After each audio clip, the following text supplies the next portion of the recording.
In this video, we're going to have a look at how we can sketch some sine and some cosine functions that have undergone some dilation, so amplitude and period dilation. So starting with, let's say starting with A, we've got y equals 2 cosine of 2 theta. And what it's asking us to do is it wants us to graph, that's a terrible color, wants us to graph each of the following functions, and it wants us to show one complete cycle. Alright, so recall the general way of putting these. So put that a little bit neater. So we've got y equals a cosine of n, and in this case it's usually t, but we'll write theta. So recalling back, we've got a 2 here, and our 2 is in place of the a. So what this 2 is going to be is like a scaling factor, and then we've got a 2 over here as well in front or within the parentheses next to that theta. And matching that, that's going to be our n. So firstly, what we can already see is we've got a scaling factor. So this a, it's going to dilate our graph on the vertical axis. So it's going to stretch and compress it by a factor of 2. So in this case, stretch it out. Now, secondly, we've got our n. N is a value of 2. So this n, it's going to affect our period. So the period for this graph, remember, the period is equal to 2 pi divided by 2, and thus our period is going to be pi. A period meaning how long it takes for one complete cycle or one wave of this for all this particular function. So it's asking us to graph it now. So if I get my axis out like so, and we'll go down like that. Remember, we should always use rulers, but I don't have a ruler in this program, so we'll just have to make do. And we've got the y-axis and the x-axis, and we go positive here and positive here. Now to sketch this one, remember the cosine, it starts up at here. So it starts at its maximum, then it goes down to 0, down to a minimum, back up to a 0, and then back up to a maximum again. So what we're going to see is something that looks a little bit like that. A little bit like that. I'll try it one more time. So come out, down, and up like that. So down to our trough. Bottoms out, goes back up aggressively, then starts to slow down here. So this would be the graph of our cosine over one period. So I'll mark that there, and recall this orange line represents the period mark. So this will be this orange line here, that's x equals 2 pi, not 2 pi, it equals pi. So that's our period marked. And then we've got to mark our amplitude. So here and here. Well, what we can see is we've got an amplitude of 2. So we'll go 2 and negative 2. So in this case, one more thing I should do is 0 radians. So that should be radians there as well. So what we've done is we've done a general plot of the cosine, and then we've marked all the key features. Now if we really wanted to be pedantic, we could mark this part in here, and we could say that that is pi over 2. And if we wanted to, we could mark in here and say this is pi over 4. Or that should be sufficient with all the key features to show one complete cycle. Now to verify this, we'll jump over to Desmos and have a look. Right, so here we are in Desmos.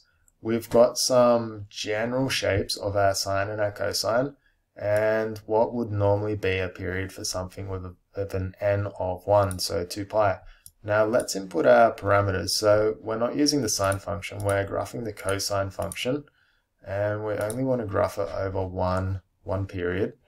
And we have an a of, it was 2, so notice that we've scaled it. So it's got a maximum of +2 and a minimum of -2. And then we're going to change the n such that it equals a value of 2 as well. So scaling that across, notice that we're compressing our graph.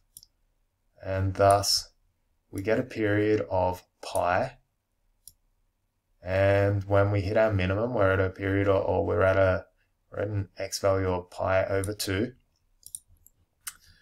And our amplitude is unchanged. So what we can see is the graph over here is the same as the graph done over here, except this one's much neater. And if we wanted to graph it over its full domain, then we'd have something like this. But the question only asks us to do it over one period. Jumping back to our second question, so graph B equals half sine x over 2. So B was y equals, and what was it? It was half sine over 2, half sine x over 2. So noticing we've got this half over here, and then we've got this coefficient of over 2. So what we've got is a is equal to a half, or we could say that's equal to 0.5. Then we've got our n, which is equal to 1 over 2. So this coefficient in front of the x, it's a half, which is 0.5.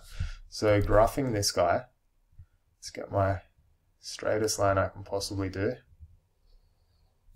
like so.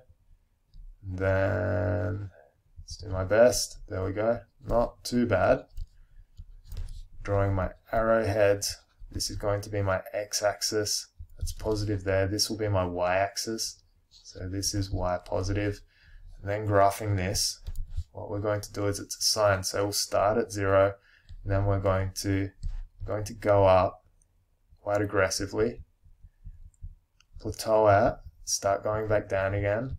So in quadrant 2, hitting the x-axis, going into quadrant 3, and plateauing out in quadrant 4, going back up to the x-axis.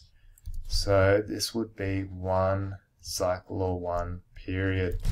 And we know our one period is going to be, our period will be 2 pi over 0.5, and that equals that too, so it's 4 pi.